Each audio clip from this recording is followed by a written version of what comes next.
participate in karate, dance, and honor band. Well, dance I do 6 hours of, and that's 4 days a week.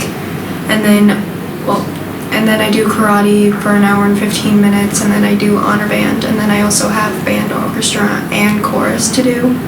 And so I have to practice all my instruments plus piano, so it's a bit tough. Well, I usually go to bed at like 12 and wake up at like 6:40. I do spend some time with my family when I'm not doing my homework. I just try to get things done, and sometimes it gets a little too much, but sometimes I like to prioritize.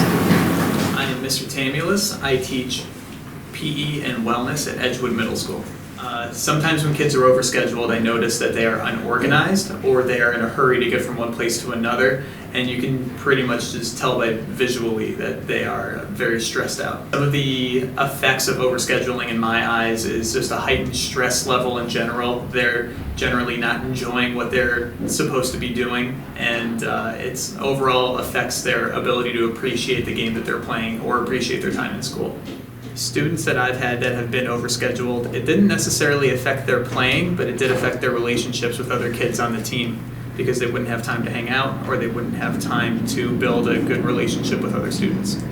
Coping strategies that I've used with my students to help them manage their stress is just planning out their week on a piece of paper, allowing them to budget in some personal time for themselves and having them choose the activities that they want to do in their spare time.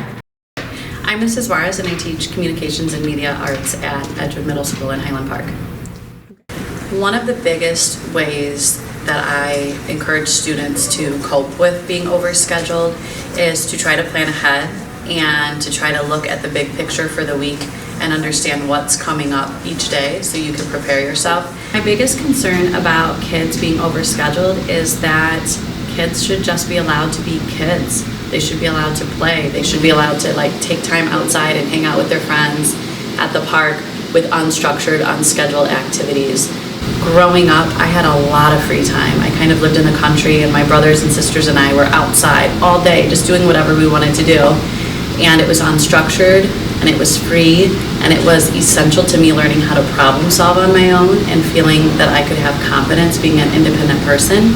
And I think kids today don't really have those same experiences. There's not a lot of just free, open play time or unstructured time, especially for teenagers, because of all of the extra activities. And I think that's a huge loss to childhood.